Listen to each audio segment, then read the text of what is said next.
Welcome you all. आज हम vector addition को कंटिन्यू करने वाले हैं।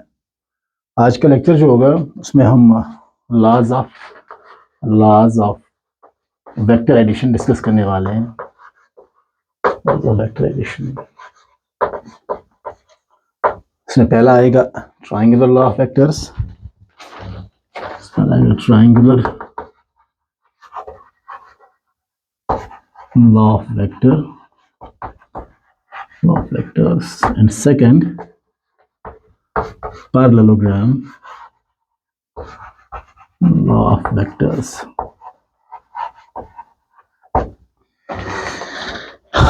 Before this lecture we talked about the addition of components and the simple addition of vectors. We'll be discussing now the laws of vector addition. First is triangular law of vector addition, second is parallelogram, and third is polygon law.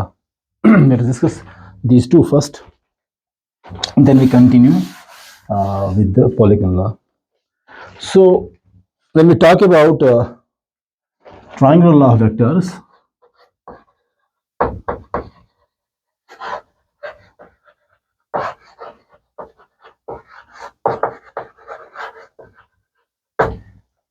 Suppose हमारे पास अगर दो vector है जो कि एक order में जा रहे हैं। सपोज ये एक वेक्टर है, इस वेक्टर का नाम ए अगर है, और ऑर्डरली यहां से कोई दूसरा वेक्टर है जो यहां से जा रहा है, सपोज बी। तो ट्रायंगुलर लॉ कह रहा है कि अगर दो vector with the magnitude and direction और वो ऑर्डरली मूव कर रहे हैं, एक यहां से यहां तक, फिर यहां से यहां तक मूव कर रहा है दूसरा वेक्टर। पहला वेक्टर ये है, दूसरा ये है, और इनका एक पैटर्न है।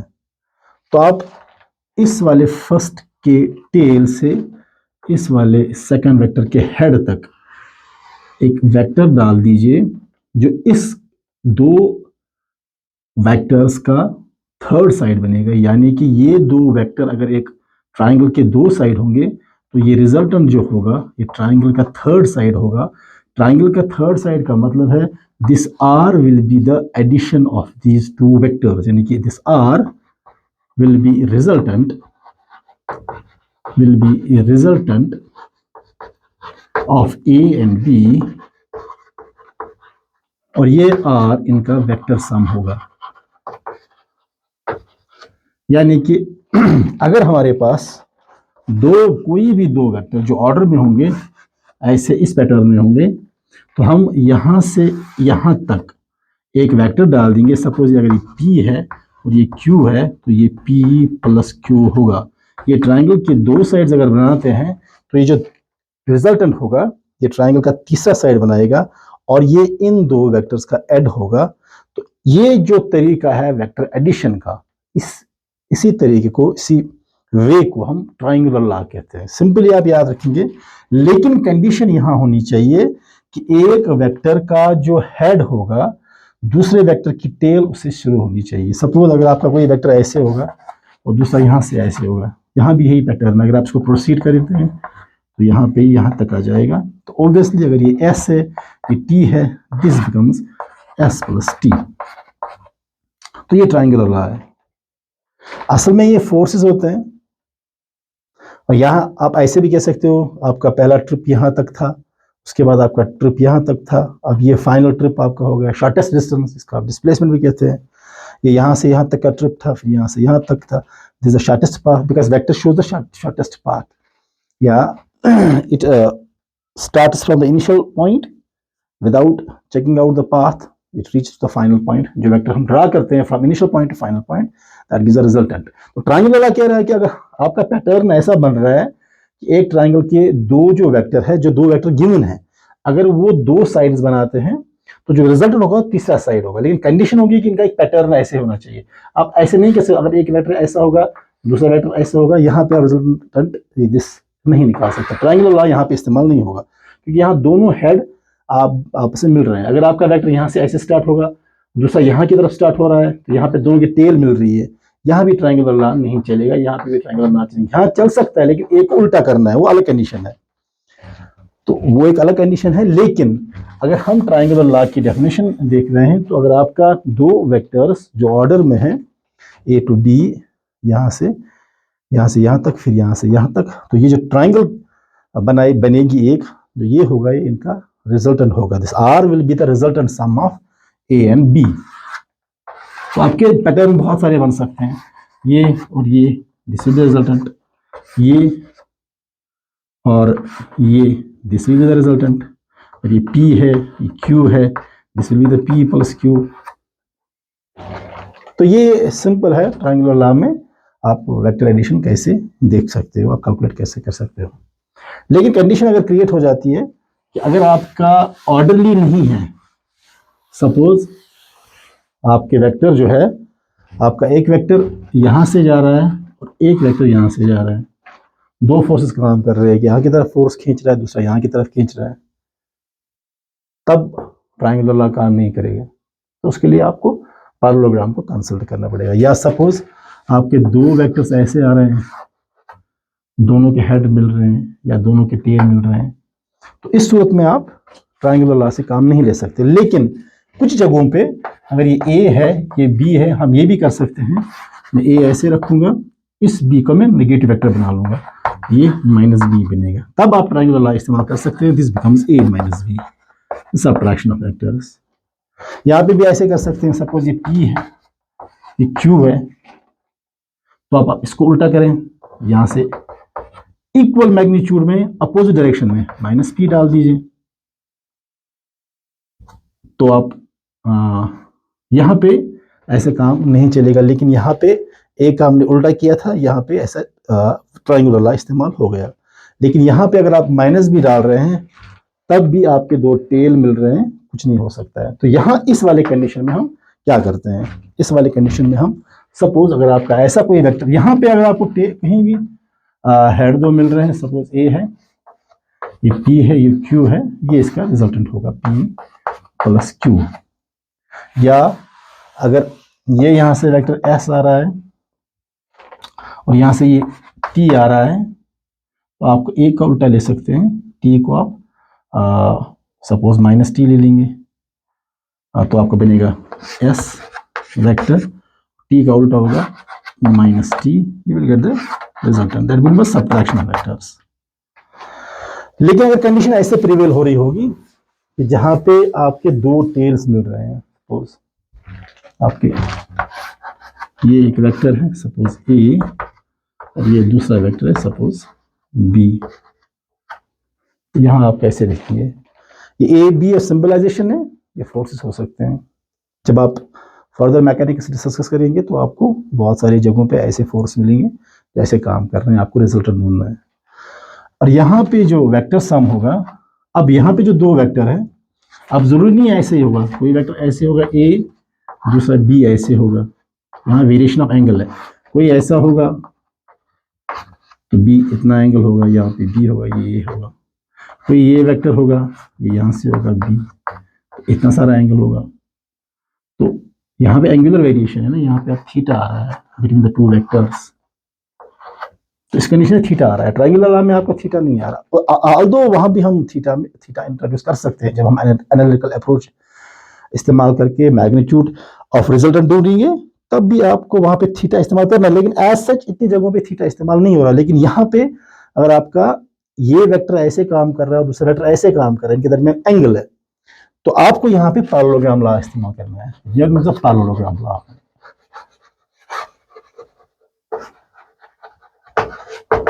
जहाँ पे ट्रायंगुलर लॉ आप एक कह सकते हो कि फेल हो जाता है, वहां आपका पैरेललोग्राम काम कर रहा है। Sometimes your triangular law fails to explain the vector addition between the two vectors, then you introduce the parallelogram vectors there. Suppose अब ये वेक्टर ए है, दिस इज वेक्टर बी, और ये एक पॉइंट पे विद सम एंगल काम कर रहे हैं, इनका एंगल है, तो पैरेललोग्राम क्या कह रहे हैं, इस वेक्टर का पैरेलल यहां से डाल दो। चूंकि ये फोर्स यहाँ की तरफ है, तो फोर्स एक ही पॉइंट पे रे की तरह नहीं होगा, तो फोर्स एक पूरा होगा ना, तो हम उनको पूरे वेक्टर दिखा सकते हैं। जब कोई फोर्स चलती है तो ऑब्वियसली बहुत सारे वेक्टर्स होंगे, तो यहां से बहुत सारे वेक्टर्स होंगे, एकदम थीटा होगा एंगल, तो हम ए के वेक्टर रिप्रेजेंट करते हैं, suppose A and B, symbolisation है। वो कह रहा है बी को बी पैरेलल डाल दो और ए को यहां से ए पैरेलल डाल दो। तो अब आप ट्रायंगुलर लाइन इस्तेमाल कर सकते हैं। सपोज यहां पे जो रिजल्टेंट होगा ऑब्वियसली बीच में होगा, इसमें आर, बट यहां पे जो थीटा आ रहा है, angle between the two vectors, angle between the two vectors, वो कैसे हम कैलकुलेट करेंगे, थीटा, और आर कैसे निकालेंगे यहां पे, how to find the magnitude and direction. यानी कि दो वेक्टर जो हमारे पास है, एक ये ए है और ये बी है, हमने कहा ए को यहां से पैरेलल डालो, बी को यहां से पैरेलल डालो, जो आपका रिजल्ट होगा एज पर दिस, ये ऑर्डर है ना, ये आप यहां से निकलो यहां तक, यहां से यहां तक, तो आप यहां पहुंच गए, आप यहां से निकलो यहां तक, तो आप यहां ही पहुंच गए, A plus B equal B plus A, commutative law आपका बन गया। लेकिन जो मैग्नीट्यूड आर है, थीटा के साथ आप कैसे इसको निकाल सकते हैं, यहाँ एंगल है, क्योंकि एंगल बढ़ भी सकता है, आपका ए यहां से होगा, बी यहां से होगा, 180 डिग्री एंगल होगा, आपका ए यहां से होगा, बी यहां से होगा, 90 डिग्री एंगल होगा, आपका ए यहां से होगा, बी यहां से होगा, 30 डिग्री एंगल हो सकता है, 645 हो सकता है, 60 हो सकता है, 90, 100, 270, उसमें वेरिएशन ऑफ एंगल जो आ रही है, ये एंगल अब मैग्नीट्यूड के साथ कैसे रिलेटेड है, how angular variation causes the change in the magnitude of the resultant vector. That is the actual point here to be discussed. And what will be the direction of this resultant? क्या ये इन दो के magnitude पे depend करता है? अगर इसका magnitude ज्यादा है तो कहां की तरफ ये डिक्लाइन करेगा, अगर इसका ज्यादा मैग्नीट्यूड है तो कहां की तरफ, यहां की तरफ डिक्लाइन करेगा, या अगर दोनों वेक्टर्स बराबर होंगे तो रिजल्ट में कहां से जाएगा। अगर एंगुलर वेरिएशन भी इस आर पे इफेक्ट करता है और इन दो का मैग्नीट्यूड भी आर पे इफेक्ट करता है, आर का एक तो आर रिजल्टेंट है, उसका मैग्नीट्यूड ढूंढना है, दूसरा आर की डायरेक्शन ढूंढनी है, क्या ये वाला वेक्टर अगर बी ग्रेटर देन ए है तो आर किस साइड होगा, अगर ए ग्रेटर देन बी है तो आर क्या यहां की तरफ होगा, अगर ए इक्वल टू बी है तो आर क्या बीच में होगा। तो बहुत सारे फैक्टर्स हैं जिसे आर का वैल्यू चेंज हो जाता है, एक इन दो का मैग्नीट्यूड, ए और बी का मैग्नीट्यूड क्या होगा, और दूसरा उनके दरमियान जो एंगल है वो कितना होगा। तो ये देखने के लिए एक जनरलाइज्ड फॉर्मूला है जो हम पैरेललोग्राम लॉ ऑफ वेक्टर्स में प्रूफ करते हैं। तो अब हमारे पास एक वेक्टर ए है और वेक्टर बी है, अब ये रिजल्टेंट आर है, अब ये आर का वैल्यू इस थीटा पे कैसे डिपेंड है और आर की डायरेक्शन कैसे होगी और आर की डायरेक्शन कैसे कैलकुलेट करते हैं। अब ये एक प्रूफ है, एक जनरल फॉर्मूला बनेगी जिसको हम पैरेललोग्राम लॉ ऑफ फैक्टर्स कहते हैं। प्रूफ एक मिलेगा, एक फॉर्मूला मिलेगी इन terms of magnitude and in terms of direction. तो जब भी आपके पास कोई दो वेक्टर्स होंगे, आप वो जनरलाइज्ड फॉर्मूला इस्तेमाल करके थीटा का वैल्यू सबस्टिट्यूट करते और इन दो का मैग्नीट्यूड सबस्टिट्यूट करके आप उनका रिजल्टेंट और डायरेक्शन देख सकते हैं। अब जो फैक्टर्स इन्वॉल्व है इसमें ए बी से ग्रेटर है या बी ए से ग्रेटर है या ए इक्वल टू बी है, कभी कंडीशन होगी आर बी जो रिजल्ट होगा वो ए और बी के बराबर होगा, कभी कंडीशन होगी कि हमें नेगेटिव वेक्टर देखना है, जैसे अगर यहां से ए है यहां से बी है तो हम कह रहे हैं चलो रिजल्ट में बीच में होगा क्योंकि हमने यहाँ ए पैरेलल डाल दिया और यहां से बी पैरेलल डाल दिया, आपका रिजल्ट ये हो गया। अगर ये आर है तो यहां से ये इसका माइनस आर बनेगा, कभी हमें ये ढूंढना होता है न्यूमेरिकल में। तो बहुत सारे तरीके हैं कि हम आर को एक जनरल फॉर्मूला में कैसे कैलकुलेट करेंगे और थीटा से उस पर क्या असर पड़ेगा, ये with respect to analytical approach. तो एक एनालिटिकल अप्रोच है जिसे हम पैरेललोग्राम लॉ का प्रूफ निकालेंगे, वो एक जनरलाइज्ड फॉर्मूला बनेगी आर के लिए और डायरेक्शन पार्ट के लिए। क्योंकि अगर हम कहेंगे दो वेक्टर्स का सम एडिशन वेक्टर ही है तो उस वेक्टर का मैग्नीट्यूड पार्ट भी होगा और डायरेक्शन पार्ट भी होगा। अब मैग्नीट्यूड पार्ट जो आर है वो हमें कैलकुलेट करना है और डायरेक्शन पार्ट हमें कैलकुलेट करना है। तो पहले हम एनालिटिकली आर कैलकुलेट करेंगे, उसके बाद हम डायरेक्शन पार्ट का कैलकुलेट करेंगे। अब एक पॉइंट जो मैं यहां बोलने जा रहा हूं कि वेक्टर ए अगर है और वेक्टर बी है, इनके दरमियान अगर थीटा है, अब मैं कह रहा हूं यहां से आप बी पैरेलल डाल दें और यहां से आप ए पैरेलल डाल दें, जो रिजल्टेंट होगा वो बीच में होगा आर। ये जो आर है ये आर मॉड हमें मैग्नीट्यूड पार्ट देगा, और जो डायरेक्शन है ये इन जो थीटा है, theta is angle between A and B, लेकिन जो डायरेक्शन है वो सिर्फ ये वाला एंगल है, वो रिजल्टेंट एक वेक्टर के साथ कैलकुलेट करना है। यानी कि रिजल्टेंट एक वेक्टर के साथ, ए वाले वेक्टर के साथ, बेस वाले वेक्टर के साथ क्या एंगल बनाएगा, उसका नाम या तो कभी किताब में बीटा रखते हैं या कभी अल्फा रखते हैं। हमें बीटा और या अल्फा को कैलकुलेट करना है। बीटा और अल्फा हमें डायरेक्शन पार्ट दे देगा, आर हमें मैग्नीट्यूड पार्ट देगा, और जो वैल्यू निकलेगा वो एक वेक्टर का निकलेगा।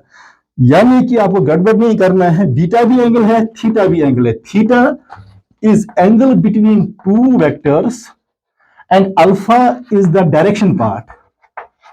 It is the angle that R is making with one of the vector. ये डायरेक्शन वाला एंगल है। तो हमें alpha in terms of tan ढूंढना है, और जो थीटा है it is angle between the two vectors. इसमें कंफ्यूजन कहीं नहीं होना चाहिए। ये theta is the angle between the two vectors and alpha और beta is the angle that this resultant part make with one of the vector, that जो आपको direction part दे देगा। सो इसमें कंफ्यूजन की कोई गुंजाइश है ही नहीं। पहले आप अल्फा या जिसको आप बीटा भी रिप्रेजेंट करते हैं, हम यहाँ अल्फा रिप्रेजेंट करेंगे। अल्फा और थीटा को क्लियर करें। Theta is the angle between two vectors and alpha is the angle that this resultant part is making with one of the vector A. अब हम डायग्राम बनाएंगे, उसके बाद हम इसका प्रूफ निकालेंगे एनालिटिकल अप्रोच के साथ।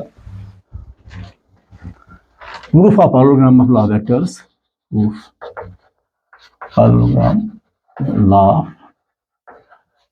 वेक्टर्स, इसका हम प्रूफ जो है एनालिटिकली बनेंगे। ठीक है, सपोज ये एक वेक्टर ए है, इसकी डायग्राम कैसी होगी, ये वेक्टर बी है। अब यहां से आप वेक्टर बी पैरेलल डाल दीजिए, ये बी, आप यहां से आप ए पैरेलल डाल दीजिए, ये आपका रिजल्टेंट होगा आर। मैं इस ए को प्रोड्यूस करूंगा, मैं इसका नाम, मैं इस ओरिजिन पे रखता हूं, इसका नाम ओ से, सपोज पी, इसका नाम है क्यू, इसका नाम है आर। मैं इसको थोड़ा प्रोड्यूस करता हूं and I draw the perpendicular on this C S. Obviously ये दो लाइन्स आपस में पैरेलल है, ये दो लाइन्स, ये बी और ये बी आपस में पैरेलल है। अब जो ये एंगल होगा, कॉरस्पॉन्डिंग एंगल ये बराबर होगा, यानी कि अगर ये थीटा है तो ये भी एंगल थीटा ही होगा। ये दो है ना पैरेलल लाइंस, इसका मतलब ये एंगल थीटा है, इसका ये भी है कॉरस्पॉन्डिंग लाइंस। ये ट्रांसवर्सल बीच में है, ये लाइन आप समझे ट्रांसवर्सल है between two parallel lines, this theta, this theta. ये जो एंगल है, ये वाला एंगल, दिस इज अल्फा, जो आर एक वेक्टर के साथ बनाता है, ये डायरेक्शन वाला एंगल है। This angle between the two vectors. Now, this is the diagram. यहां पे मैंने डाल दिया perpendicular, this is now perpendicular. अब ये जो है ना, ये O Q S is a right angle triangle. O Q S is a right angle triangle. A right angle at S. Right angle at S. Now we can write this OQS using Pythagoras theorem, using PGT. You can write OS square plus QS square, OS square plus QS square, या SQ आप लिख सकते हैं, SQ square, OS square plus SQ square, order लिखेंगे SQ square, this is equal to this OQ square, because the Pythagoras theorem। Simply आप OQS triangle को, मैंने यहाँ बीच में छोड़ दिया लाइन, OQS को मैंने पाइथागोरस थ्योरम इस्तेमाल किए। I know this OQ is equal to R, and you have R square, the magnitude part, then it's OS. So OS is OP plus PS. Again, I did OP is all vectors PS square and SQ square. Now, let me find out the value of OP and PS and SQ. Then I will use this one triangle. ये triangle में इस्तेमाल करने जा रहा हूँ. Suppose I will make a diagram again. This like this. ये diagram ऐसे है. यहाँ पे ऐसे. This is P and this is Q and this is theta. ये theta मैंने इस theta के बराबर लाया. If I write here QS, ये जो है ये B वेक्टर है. B. Sin theta is equal to perpendicular, that is SQ divided by hypotenuse, that is PQ. This implies SQ divided by PQ is equal to B. This implies your SQ comes out to be equal to B sin theta. Similarly, you can use cos theta. Cos theta is equal to base, that is PS divided by hypotenuse PQ, that is B. So PS comes out to be equal to B cos theta. You get another term. Substitute here. You get from this very triangle, you can calculate sine and cos. Step simple है. पहले आप बड़ी triangle ले लो, Pythagoras theorem use करके base square plus perpendicular square to hypotenuse square. अब ये जो है ना OS के बदले आप OP प्लस PS लिखें. अब मुझे ये वाला QS और ये PS चाहिए, तो इसको इस छोटी वाली ट्राइंगल से काम ले लो. यहाँ आपके B है, you get sin theta is equal to SQ divided by PQ, SQ divided by B. तो B यहाँ आ जाएगा, B sin theta is equal to SQ. Similarly, cos theta is equal to perpendicular base over hypotenuse. Hypotenuse B है, B यहाँ ले जाओ, B cos theta is equal to PS. अब मुझे इनको इसमें यहाँ पे इस्तेमाल करना है. Then R square comes out to be OP. OP you know from this diagram is A square. That's A plus PS. That's B cos theta whole square. अपना ही है. And SQ you have calculated, that is square, that is B square sin square theta. Now you get R square is equal to A, यहाँ पे B है, this is A, this is B whole square. You can write A plus B whole square is equal to A square plus B square plus 2AB. So here is A square plus B square is B square cos square theta plus twice AB, this 2A B cos theta plus B square sin square theta. So you get R comes out square is equal to A square. This B square यहाँ पे भी है, B square यहाँ पे भी है, common निकालेंगे तो अंदर बचेगा sin square theta plus cos square theta, बाहर B square बचेगा प्लस 2AB cos थीटा. फिर से रिपीट कर रहा हूँ, यहाँ पे मैं A स्क्वायर है, यहाँ B square cos square theta है, ये B square sin square theta है. मैंने sin स्क्वायर लिखा पहले प्लस cos स्क्वायर लिखा, इसमें भी B स्क्वायर है, इसमें भी, इसमें वो कॉमन निकाला प्लस 2AB cos थीटा यहाँ पे है. And you know R square comes out to be equal to A square plus sin square theta plus cos theta is 1. You get B square plus 2AB cos theta. This is the formula of magnitude. So you can write R comes out to be, there's mod of R, that's magnitude part is equal to root square यहाँ आ जाएगा, it becomes A square plus B square plus 2AB cos theta. This is a generalized formula to calculate the magnitude of the resultant vector R. This is the general formula. How to find R? So R is equal to under root of a square plus b square plus 2ab cos theta.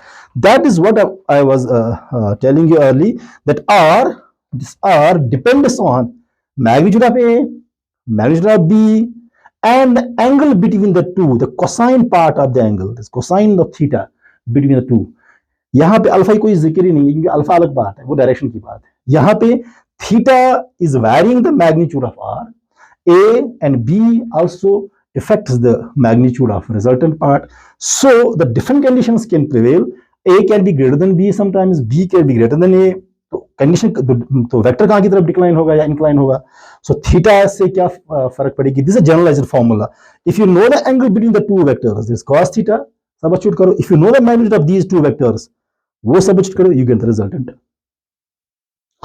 Sometimes you are giving A in a vector form, you have to find out the magnitude of that very vector. B vector form में दिया होगा, you have to find out the vector, और theta दिया होगा. Suppose if let me erase this first.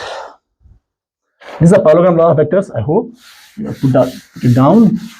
Suppose अगर आपका vector एक है, यहाँ से है 5 न्यूटन और यहाँ से है सपोज कुछ और 5 न्यूटन मानते हैं, an angle between them is 60 degree. You have to find out the resultant. This is A and this is B. Simply आप क्या करेंगे, सबस्टिट्यूशन करनी है. तो ये R is equal to under root of A square. A is equal to 5, B is equal to 5. That's A square 5 square plus B square. That's also 5 square plus 2. A is 5, B is 5, and 2AB cos theta, cos 60 degree. Angle क्या है 60 degree. You get under root of 25 plus 25 into 2, that is 50, into cos 60 is 1 by 2. Okay, right, it's 25. So you get under root of 25, 50, 75. This is the magnitude. That you get R is equal to 8 point something. The magnitude part. We didn't find out the resultant. We find only the resultant part, the magnitude of resultant, not the direction. The direction is to be compiled with some other formula. So D is equal to 5, A is equal to 5 of the two vectors, and you get the resultant. That's 8 point something. यहीं से होगा वो. Sometimes you will ask it, find the negative of the vector R. If this is R, यहां से इसका R का उल्टा ले लो, यहां से that will be minus times R. तो इसी तरह इसी पैटर्न के बहुत सारे न्यूमेरिकल होंगे. कोई एक न्यूमेरिकल होगी कि find the magnitude of two vectors having equal magnitude, दोनों का same magnitude, that's A is equal to B. Condition होगी, and you can write R is equal to under root of A square plus B square plus 2AB cos theta, and angle between the two vectors is suppose 90 degree. Two vectors, एक यहां से है A, दूसरा angle यहां से है, angle 90 degree है, और condition is the two vectors are same magnitude. So R is equal to under root of A square plus दोनों का सेम मैग्नीट्यूड है, तो B के बदले भी आप A square लिखे, प्लस 2 into A, B के बदले भी A है, 2A square cos 90 becomes 0. ये पूरा पोर्शन 0 बनेगा. You get R is equal to under root of 2A square. You get R is equal to root 2A. There are so many numericals that you can check on a notebook or any book that you solve. Then you get the different conditions, how variation of A, variation of B, and variation of theta helps you to calculate the R at a different angle and with a different magnitude of the two vectors. Now, how to find out this direction part? From same diagram, we're going to find out the direction part. Say O, P, Q, and this was R here, and this is A vector parallel to A, and this is B vector parallel to B, and this is theta here. Now to find out the direction part, this alpha, ये alpha लेना है, इसका tan लेना है, because direction tan से लिया जाता है. I discussed in my earlier lecture. Tan alpha, this will be equal to like this. This triangle. ये ट्रायंगल नहीं लेना है. This perpendicular, that is SQ divided by OS. Tan alpha comes out to be equal to SQ is what? OS, what? SQ, sorry. SQ we have calculated, that is B sin theta. And OS is what? OP plus PS. OP plus PS. So tan alpha comes out to be equal to B sin theta divided OP is A plus PS is calculated B cos theta. These we calculate in an earlier topic. That's when we are taking the proof of this parallelogram law of vectors, we discussed how this very triangle helps us to calculate the sine and cos. And I just substitute. So SQ that we early calculated is equal to B sin theta, and OS, you can break it, OP plus PS. OP is A and PS we have calculated B cos theta. So this is the formula to find out the direction part. It's alpha, tan alpha. So the general formula for the magnitude as well as direction. So for magnitude part, R is equal to under root of A square plus B square plus 2AB cos theta, and the direction part can be calculated. Tan alpha is equal to B sin theta divided by A plus B cos theta. I can write it again. Now what I need to discuss here, alpha is the angle that resultant makes with one of the vector, and you are supposed to calculate direction part even with respect to theta, and theta is the angle between the two vectors. Then you calculate alpha. From this you get the magnitude part, from this you get the direction part. So then you get a vector R. If you are supposed to calculate only this thing, then you are supposed to calculate only the magnitude part. If you are supposed to be asked to calculate the magnitude of the direction part, then here the जो theta आप यहाँ पे use करेंगे वही theta आपने यहाँ पे use करना है. यहाँ पे कितना एंगल दिया होगा दो वेक्टर्स के दरमियान, you will substitute that theta to find out the magnitude part, and same angle will be substituted here, and same value of A will be substituted here. You get the direction of that very component, that very vector. So ये दो formulas, ये दो formula नहीं है, ये सिर्फ एक ही vector के मैग्नीट्यूड पार्ट निकालने के फॉर्मूला है और direction part. R is equal to A square plus B square plus 2AB cos theta, and tan alpha is equal to B sin theta divided by A plus B cos theta. Sometimes you are written by P square plus Q square plus 2PQ cos theta. Sometimes P sin theta divided by P plus Q cos theta. So कभी कभी आगे formula PQ में भी होगी.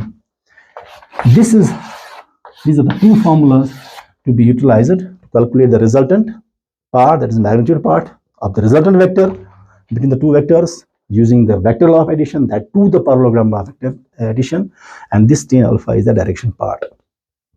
कि ये alpha अगर B ज्यादा होगा तो अल्फा ऊपर होगा, अगर A ज्यादा होगा तो अल्फा थोड़ा नीचे होगा, अगर A और B बराबर होगा तो अल्फा बीच में होगा. The value of A and B also will affect the alpha. The way the magnitude of A and B also affect the theta, and theta directly affects the R, and R is also affected by the A and B.